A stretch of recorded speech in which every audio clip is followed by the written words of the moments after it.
Assalamualaikum warahmatullahi wabarakatuh.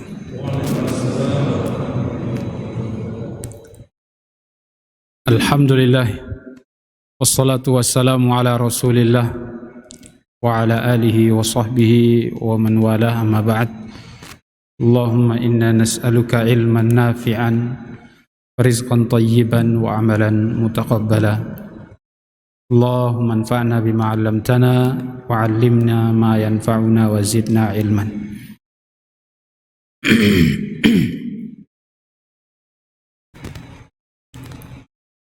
Bapak-bapak yang dimuliakan Allah, alhamdulillah di malam ini kita kembali untuk melanjutkan mujalasah kita, duduk bareng bersama untuk sama-sama mengambil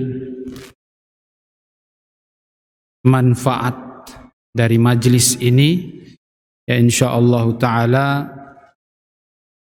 Manfaat yang paling pertama adalah untuk menenangkan jiwa kita dari hiruk pikuknya dunia dan kerjaan kita. Karena memang majelis ilmu tujuannya adalah diantaranya untuk membuat hati-hati kita menjadi tenang, hati ini menjadi bahagia insyaallah. Kenapa ini?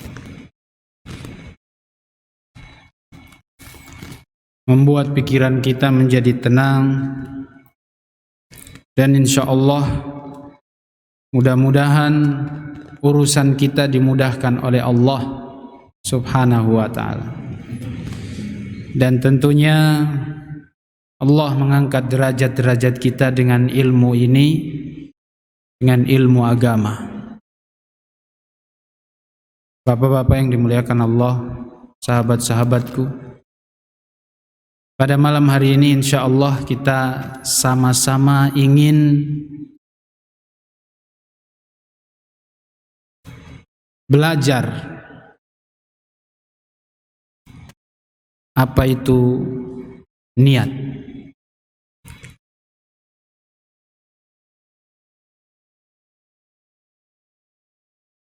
Niat bahasa Indonesia apa bahasa Arab nih? Niat itu asalnya dari bahasa Arab ya. Tapi kita perlu untuk belajar dulu niat ini. Mungkin kita sudah biasa dengar kalimat niat, tapi ternyata ini adalah perkara yang sangat dalam, perkara yang sangat berat.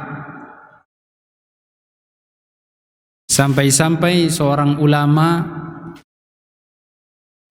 namanya beliau Yahya ibnu Abi Katsir, seorang ulama tabi'in, wafat tahun 129 Hijriah. Beliau pernah mengatakan, ta'allamun niyyah fa innahu ablaghu minal amal. Belajarlah niat. Belajar lagi niat. Karena niat itu lebih dalam daripada amal. Niat itu lebih berat daripada amal.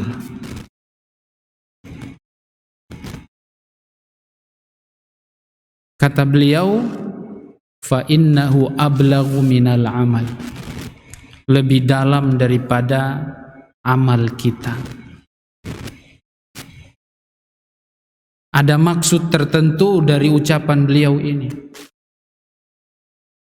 Artinya jangan pernah remehkan niat. Kita semua berharap bahwa amal kita ini ingin diterima oleh Allah Subhanahu wa ta'ala. Rugi dong kalau seandainya kita ibadah bertahun-tahun, sudah banyak tapi tidak dibalas, tidak berpahala. Karena ini sangat penting. Bagaimana kita belajar niat itu? Kata beliau, ta'allamun niyah. Belajar lagi niat. Ini yang bilang ulama. Imam Sufyan Ats-Tsauri, seorang ulama Basrah yang meninggal tahun 161, seorang ulama Kufah lalu pindah ke Mekah. Beliau termasuk murid tabi'in. Beliau juga mengatakan kanu yata'allamuna an-niyah kama yata'allamuna al-amal. Dulu para ulama, yang beliau maksud berarti tabi'in, karena beliau sendiri pengikutnya tabi'in. Imam Sufyan Ats-Tsauri mengatakan bahwa dulu para ulama mereka belajar niat sebagaimana mereka belajar amal itu sendiri.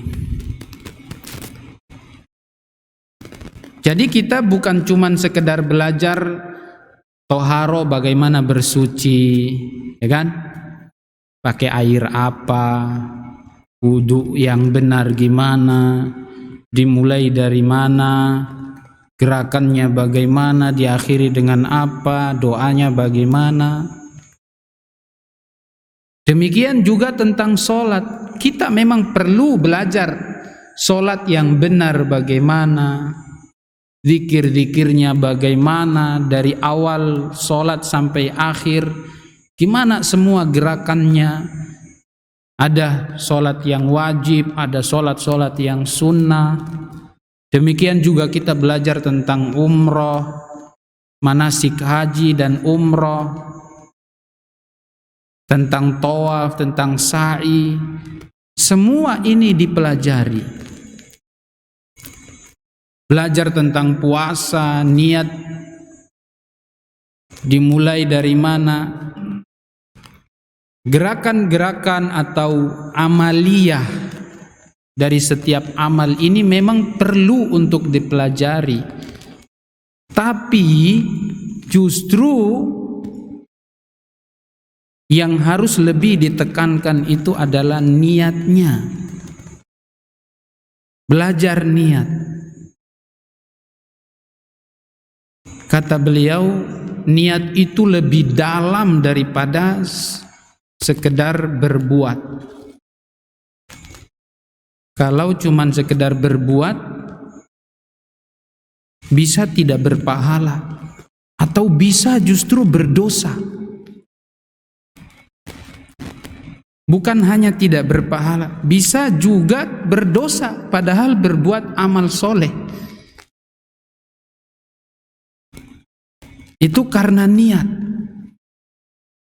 Makanya Imam Abdullah bin Mubarak juga seorang ulama tabi'in, mohon maaf, atba'ut tabi'in.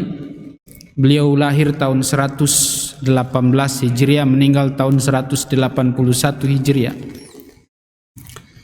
Beliau mengatakan, kam min amalin saghir tukabbiruhun niyah. Berapa banyak amal yang kecil tapi menjadi besar karena niat. Wa kam min amalin kabir tusaghiruhun niyah. Dan berapa banyak amal yang besar menjadi kecil karena niat.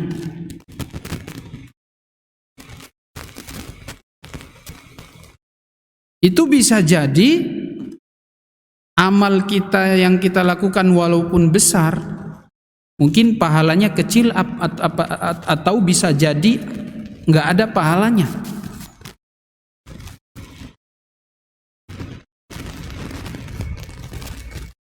Seorang ulama Daud At-Ta'i mengatakan, rubba amalin ra'aitul khaira kullahu innama yajma'u husnun niyah. Kata beliau,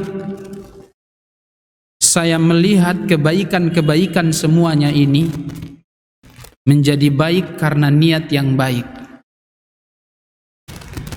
Saya lihat bahwasanya kebaikan yang banyak ini akan menjadi baik kalau niatnya baik. Berarti bisa jadi kebaikan itu mendatangkan keburukan, justru bahaya kepada seseorang. Maka dari sinilah kemudian kita perlu untuk belajar keterkaitan antara niat dengan amal. Namun sebelum itu kita perlu tahu dulu apa itu niat. Kata para ulama, an-niyah huwal ikhlas. Niat itu adalah ikhlas. Niat itu adalah apa? Ikhlas. Niat sama dengan ikhlas. Berarti kalau niat tidak ikhlas, ini bukan niat. Jadi niat itu harus sama dengan ikhlas.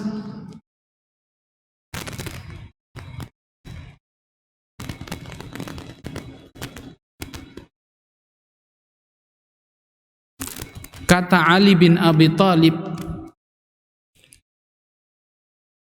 la khaira fi qaulin wala amalin illa bin niyah.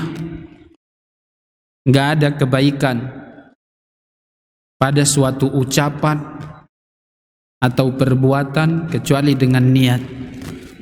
Wa muwafaqatus sunnah, dan kesesuaiannya terhadap sunnah. Nah, nanti potongan ini saya akan bahas besok malam atau nanti di lain kesempatan. Kita bahas tentang niat dulu. Jadi ada dua syarat amal itu diterima. Satu, ikhlas. Dua, mengikuti contoh dari Nabi. Kita ini bahas tentang niat dulu. Potongan yang kedua ini besok atau malam berikutnya, karena bisa jadi untuk pembahasan niat ini pun belum bisa selesai malam ini. Bayangkan, antum pernah dengar hadis innamal a'malu binniyat? Ini sering ya, mungkin antum sudah hafal. Hadis ini itu ada yang nulis sampai 700 halaman untuk menjelaskan hadis ini. Innamal a'malu binniyat. Kata Imam Syafi'i, Imam Ahmad, para ulama-ulama dahulu, mereka mengatakan hadis innamal a'malu binniyat, sesungguhnya perbuatan itu tergantung niat. Hadis ini, kata Imam Syafi'i, Imam Ahmad dan ulama-ulama salaf mengatakan bahwa hadis ini mewakili sepertiga Islam. Sepertiga Islam. 2/3 dan satunya apa ini? Ada 3 hadis kata para ulama yang menjadi porosnya Islam. Yang pertama, innamal a'malu binniyat wa innamal likulli imri'in ma nawa. Itu yang pertama. Yang kedua, man amila amalan laisa alaihi amruna fahuwa raddun. Barang siapa beramal tidak ada contoh dari kami, maka amalan itu tertolak. Ini nanti kita bahas berikutnya. 3, tentang hadis al-halalu bayyin wal haramu bayyin wa bainahuma umurun mushtabihat.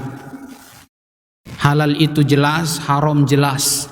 Antara halal dan haram ada perkara yang namanya syubhat, dan seterusnya. 3 hadis ini kata para ulama induknya Islam.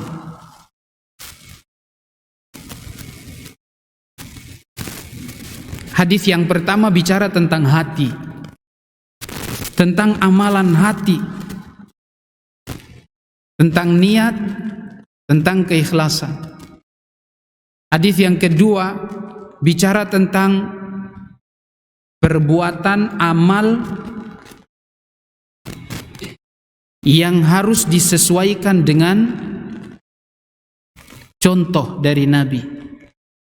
Yang ketiga, hadisnya berbicara tentang hukum halal haram muamalah. Maka Islam itu digabung di 3 hadis ini, atau hadis Islam itu tergabung pada 3 hadis ini. Ini sumbernya, dasarnya. Dan kita bahas tentang niat. Jadi innamal a'malu binniyat itu kata Imam Syafi'i dan Imam Ahmad, ini adalah sepertiganya Islam, thuluthul Islam.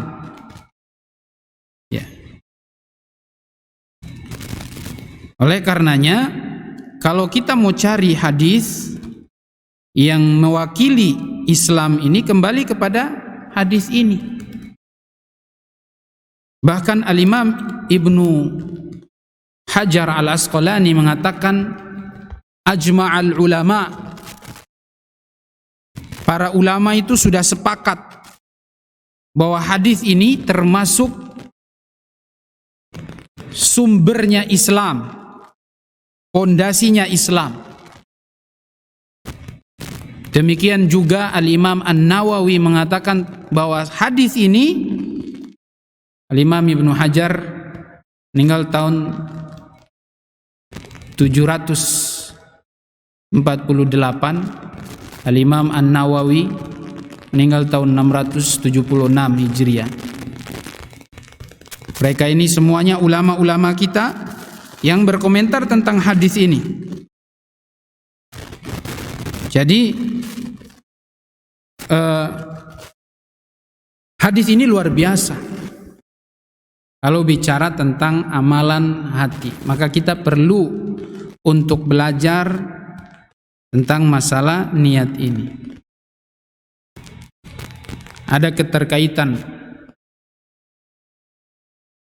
Poin yang pertama yang ingin saya ingin sampaikan, bahwasanya ada amal baik yang mengikuti niat yang baik, atau amal yang baik yang diikuti oleh niat yang baik, maka ini murni ketaatan, itu pasti berpahala.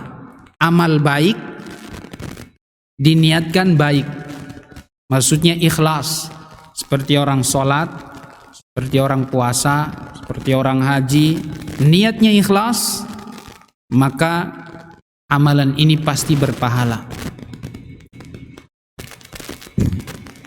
Pertanyaan lagi ini Ustaz, apa itu ikhlas? Apa itu ikhlas? Kalau amalan wajib, mau tidak mau, seperti sholat 5 waktu di masjid, nggak boleh sholat di rumah, karena memang wajibnya di masjid. Karena memang wajibnya di masjid. Ustaz, saya sholat di rumah aja Ustaz. Kenapa? Takut riya. Oh, itu bukan pada tempatnya. Tetap sholat di masjid. Nanti perbaiki niatnya. Niatnya lillah. Dan insya Allah kalau semuanya kita tahu, faham bahwa sholat 5 waktu itu memang tempatnya di masjid, maka tidak akan terjangkiti penyakit riya, karena semua orang berbondong ke masjid. Lain lagi kalau nanti ketika dia pergi sholat, namun dia niat mau pamer ke mertuanya misalnya, itu beda lagi tuh. Itu nanti akan mengganggu. Nanti kita akan bahas apakah amalan seperti ini berpahala atau tidak. Ya. Jadi ikhlas itu kata para ulama, seperti yang dikatakan oleh Imam Ibnul Qayyim, kalau keikhlasan benar-benar ikhlas, sidqul ikhlas huwa al-ikhlas huwa an yakuna zahiruhu mithla batinihi, atau an yakuna amalu zahir mithla amalul batin, atau an yastawiya amalul zahir wa amalul batin. Ikhlas itu adalah menyamakan antara kualitas amal yang zahir sama amal yang tersembunyi. Menyamakan kualitas amal yang tersembunyi sama amal yang terlihat. Contoh,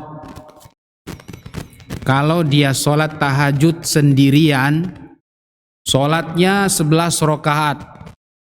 Kalau dia sholat dilihat orang pun ya tetap 11 rakaat. Kualitasnya sama, niatnya sama. Memang sudah seperti itu, dia selalu istiqomah. Tahajudnya 11 rakaat, dimanapun, kapanpun, ya 11 rakaat.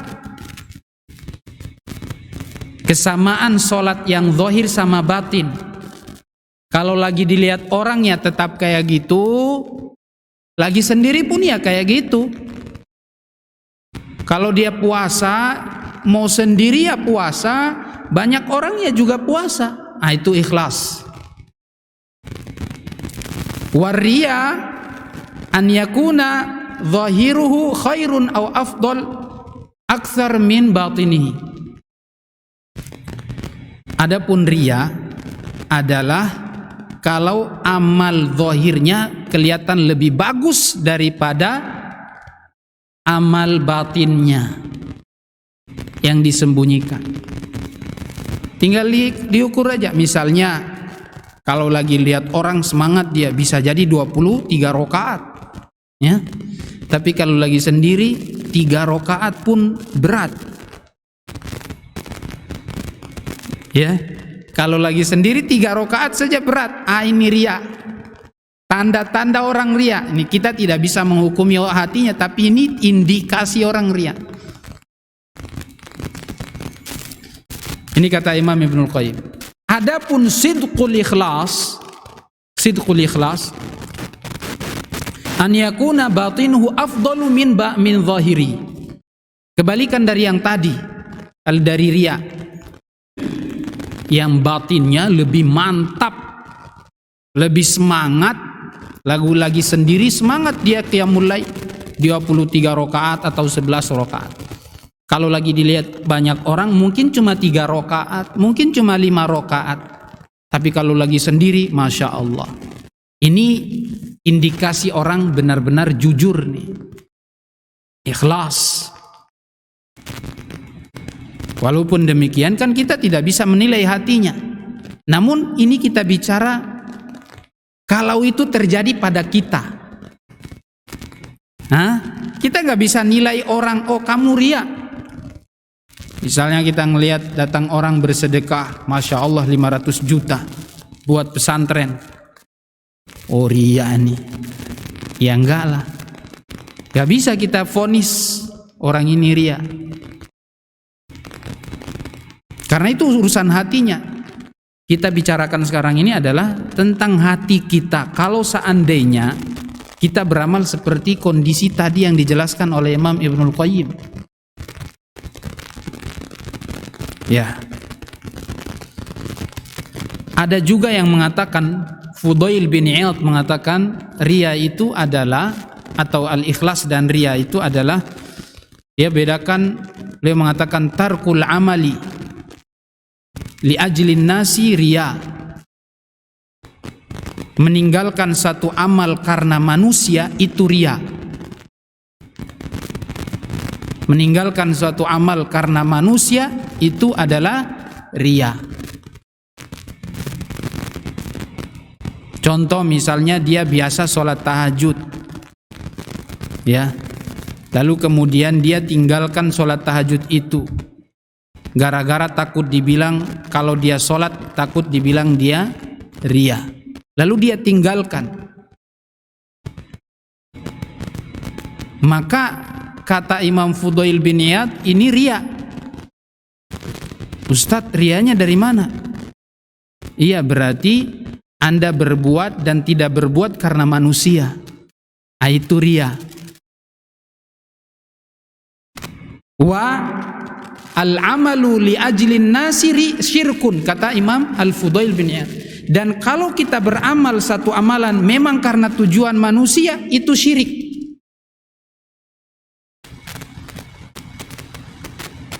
Nah, inilah makanya para ulama bahas tentang niat itu luar biasa. Hati-hati. Ria itu kan syirik kecil. Ria itu syirik kecil. Rasulullah mengatakan akhwafu ma akhafu alaikum asyirkul asghar. Yang paling aku khawatirkan adalah syirik kecil. Para sahabat bertanya, apa itu syirik kecil? Yaitu apa? Ria. Ini hati-hati. Jangan sampai kita jatuh pada perbuatan syirik kecil, ria. Dan kalau sudah perbuatan syirik besar, berbuat karena tujuan manusia, karena ingin manusia memuji, menyanjung, maka ini seperti orang munafik, maka ini syirik besar. Itu syirik besar. Karena orang munafik itu beramal selalu ingin dipuji oleh orang, maka ini syirik besar, bahkan bisa kufur. Dan inilah amalan orang munafik.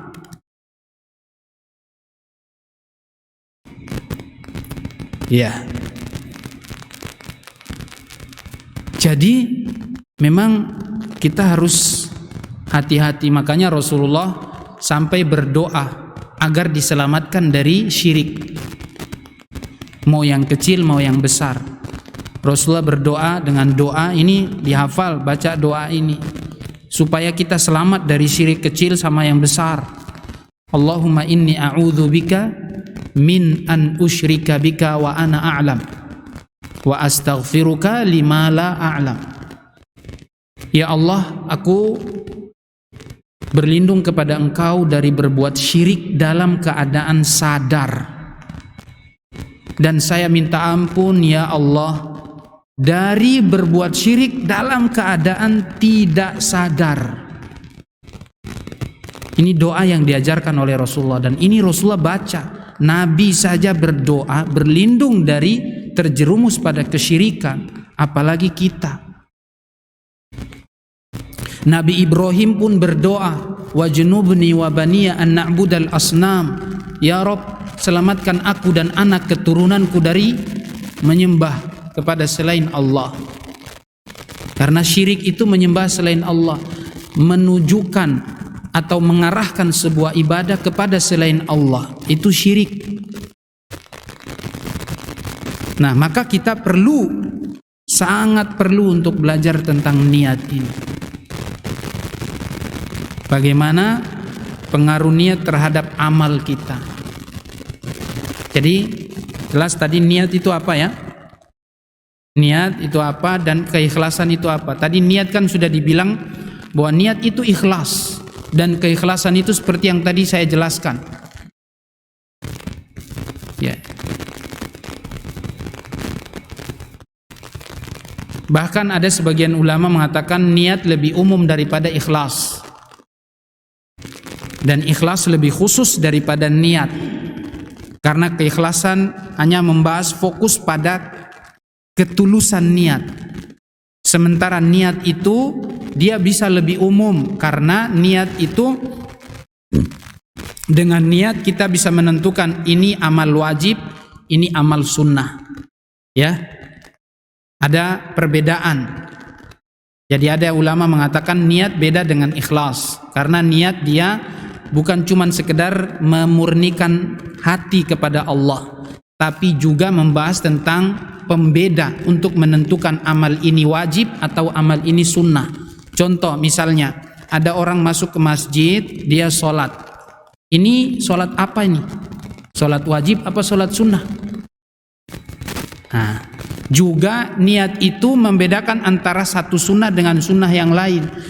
Masuk masjid jam 9, ini sholat apa? Sholat duha apa tahiyatul masjid? Nah, dari situ maka para ulama bilang niat lebih umum daripada ikhlas. Namun tidak mengapa kalaupun ada ulama yang mengatakan niat adalah ikhlas, karena memang yang menentukan itu adalah pada ikhlasnya. Kalau niatnya ikhlas maka diterima. Kalau niatnya ikhlas maka akan diterima.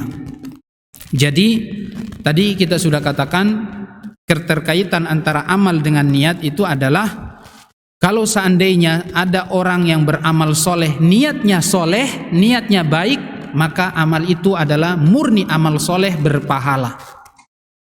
Ya, seperti tadi orang sholat, dia niatkan ikhlas, maka ada pahalanya. Kemudian ada amalus syarr tabi' li niyatis syarr. Ada orang yang berbuat satu keburukan yang diikuti dengan niat yang buruk. Ya. Dengan niat yang buruk. Misalnya dia ingin membunuh, dia berniat buruk, ini dosa. Ya, dia mau berzina, niat buruk, ini dosa. Ya. Maka itu pasti dosa. Kalau perbuatan buruk dia niatkan buruk, maka dia berdosa. Ada juga amalul khair at-tabi' li niyati syarr. Ada juga amal soleh, amal baik, tapi diikuti oleh niat yang, amal yang baik, amal soleh diikuti oleh niat yang buruk. Ini yang ketiga. Amal soleh diikuti oleh niat yang buruk. Nah, seperti yang tadi, orang bersedekah, atau mungkin dia jihad, atau mungkin dia belajar ilmu, ya, atau dia mengajarkan ilmu tapi ingin pamer. Nah, ini yang dikatakan riya. Ini yang dikatakan sum'ah. Ya, amal baik niatnya buruk. Ada juga amal syarr at-tabi' li niyatil khair. Ada amal buruk tapi niatnya baik. Nah, amal buruk tapi niatnya baik. Mencuri tapi niatnya nanti uang itu mau disedekahin. Dapat pahala enggak? Enggak dapat pahala. Antum pernah ingat atau pernah lihat dulu ada potongan film atau film Sunan Kalijogo kalau nggak salah, ya. Dia pernah mencuri untuk bantu fakir miskin. Maka yang seperti ini, dan sebenarnya ini tidak ada, masa wali kayak begitu, masa mencuri baru mau sedekah, ya salah, ya nggak boleh. Sama juga dengan amal lain, misalnya orang zina tapi niatnya kan ini suka sama suka, ya dosa lah.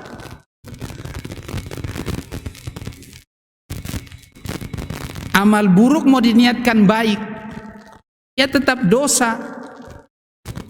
Minum khamr tapi niatnya baik, katanya pengen fit supaya kerja, pakai sabu-sabu, pakai apa supaya bisa kuat. Ya nggak bisa, ini tetap dosa. Makan babi niatnya baik, katanya.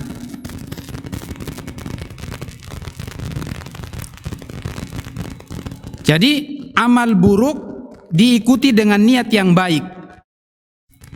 Tadi dia mencuri, merampok, tujuannya pengen bangun masjid, pengen bantu fakir miskin, para janda, ya, bantu para janda ya dinikahi, ya, istri kedua kah, ya.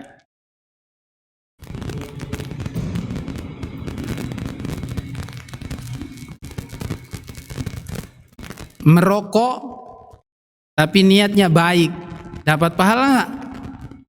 Ya nggak baik, karena memang rokok itu buruk. Yang masih merokok mohon maaf ya, saya tidak sependapat dengan antum soalnya.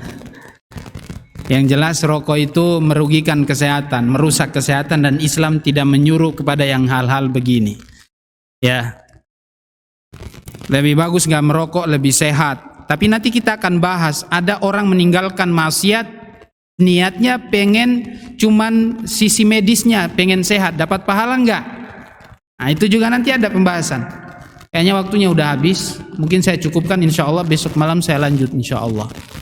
Ya, saya ingin tutup di pembahasan ini bahwasanya ya niat yang baik Kalau sertai dengan amal yang buruk, maka tidak akan berpahala. Amal buruk niatnya baik, perbuatannya buruk niatnya baik, tadi mau curi, ingin sedekah, nggak ada pahalanya. Walaupun dia mau pengen satu kebaikan, harus dari yang asalnya baik, karena Allah tidak akan mungkin menerima suatu kebaikan dengan cara yang buruk. Allah mengatakan, Rasulullah bersabda, innallaha thayyib la yaqbalu illa thayyiban. Allah itu maha baik dan tidak menerima kecuali yang baik-baik, ya, yang halal. Ya, insyaallah kita akan lanjutkan besok pada pertemuan yang sama, insyaallah pembahasan masih dalam salah niat. Saya cukupkan dengan membaca doa kafaratul majlis. Subhanakallahumma wa bihamdika asyhadu an la ilaha illa anta astaghfiruka wa atubu ilaik. Assalamualaikum warahmatullahi wabarakatuh.